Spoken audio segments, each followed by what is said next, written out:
Hey guys, this is Jackie from Strength Therapy. Today we're going to be on the ground talking about our neck, specifically the anterior and the middle scalenes. So the anterior middle scalenes attach from like C2 and C3 to C6 and C7. So basically the majority of your neck vertebrae. Okay. And they both connect actually down to your first rib, and they have a lot to do with how you breathe. So if you're a chest breather, you typically have some pretty tight scalenes, and if you are more of a belly breather, then you'll probably have some more of an inactive scalenes.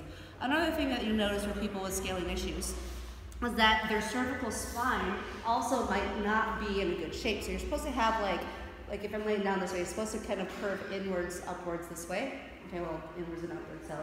And then you can also see like mine is probably a little bit too straight. And what will happen with that is you'll have inactive scalenes, you'll have overactive SEMs, and it causes this imbalance of neck extensors and the neck flexors. And so a lot of people will end up, having what's called like a military neck, or just basically too straight of a spine in the cervical vertebrae. So what you want to do with an activation of the scalenes, because one of the common mistakes that I'll find is that people will kind of overshoot the neck flexion, okay, because scalenes are responsible for a little bit of flexion and then also a little bit of rotation as well.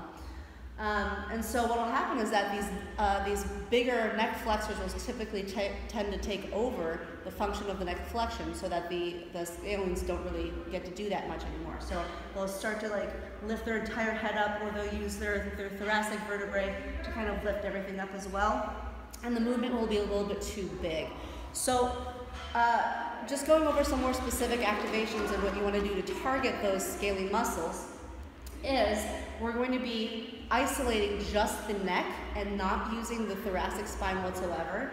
And we're going to be isolating just the scalenes, and we're going to try not to use as much of the other muscle involvement in there. So with any of the scalene movements, we kind of want to aim our chin, with a relaxed jaw, we want to aim our chin towards the sternal notch, which is just this a part where your sternum comes up to right where the soft part of your throat is.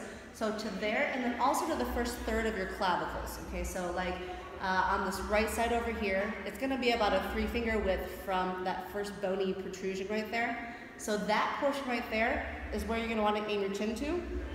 And you're always going to have a double chin. That's kind of what you want. If you overshoot it, you're using some of the other muscles, like the longus colli and the SEMs. So the back of your head doesn't really lift from the ground too much. It's only just slightly, because if it lifts too much, that would be more of the deep neck flexors. Okay. So if we've got the anterior scalenes, what we want is the chin to aim towards the opposite side clavicle. Okay, so for example, if I'm doing my left anterior scalenes, I want my chin to aim towards my right clavicle, the first third right here. Okay, so chin here, and that's it. Okay, and that little pressure right there, and then you just kind of squeeze down, squeeze your chin down into that clavicle, and that will activate the anterior scalene right there. If you go too far over, that's all SCM, so you want to go aim just for that first third. Okay. If I'm doing my left, same thing. If I'm doing my right, same thing. I'll go over to my left and aim it for the first third. And just kind of hold it there.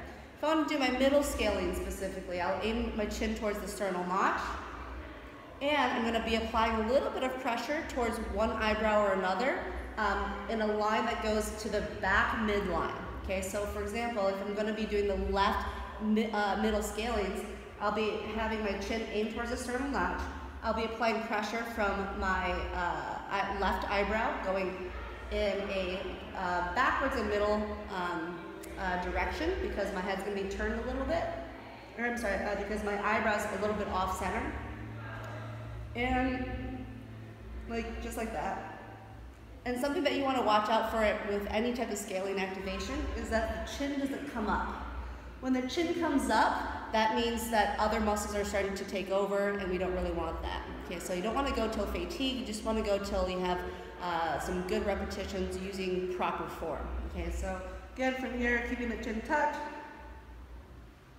and you're just going to kind of bring a little bit of light pressure in inwards and backwards away. So that's going to be for the middle scalings, okay? So left middle scaling, you're going to go over the left eyebrow. Right middle scaling, you're going to go over the right eyebrow, okay? So if you want to do any type of general neck, like scaling type of activation, you can still do that. So again, keeping that the neck lengthened, aiming that chin towards the sternum notch or the first third of each clavicle, okay?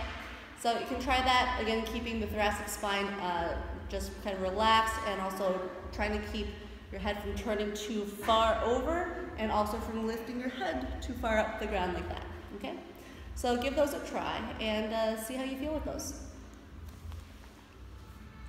A regression for the scalene activation is, instead of doing it on the floor, because your head tends to be a little bit heavier on the floor because of gravity and leverage, is to do it upright. Okay, so what we can do is just find a wall, okay, and you can do this from either standing or tall kneeling or half kneeling or whatnot, but make sure you have a good tall posture. The spacing is going to be about basically where your toes hit the wall, right? You don't want too much spacing, but you also don't want to be like hugging the wall so that you don't have anywhere to go. And you can do the neck nods just simply from here. Again, aiming your chin towards either the sternal notch or the first third of each clavicle, okay? And you want to avoid bashing your head in the wall, because if you bash your head in the wall, right, that's going to be you using your deep neck flexors, right? So that's overshooting it. So again, it's going to be a very shallow movement. Jaw relaxed. Shoulders relaxed. And also you're going to notice that the rib cage and the thoracic spine doesn't do one of these. You don't want to extend from the thoracic spine to help with the flexion here. You want to keep the thoracic spine in a neutral and relaxed position, while only I guess not the deep neck, but the more superficial neck flexors, the scalenes, are doing the actual work. Okay, so this is a good way that you can do, and if you're going to do the middle scalings, you want to apply that pressure, so you probably apply it from like an overhand position, but I would do it from, like, for example, I would do it from the opposite side. So for example, if you're doing the left scalings, the left middle scalings, I would use the right hand to kind of reach over your head, because if you're using your right arm, that's going to be lifting from the right rib cage, and we don't want that. So I would do, if you're going to be doing the left anterior scalings, I would be using the right arm to come overhead, like so, and then applying that pressure. Okay, so if I were going to be using the right scalings, right anterior scalings, reaching overhead with the left, and same thing. Okay? All right, there's your regression.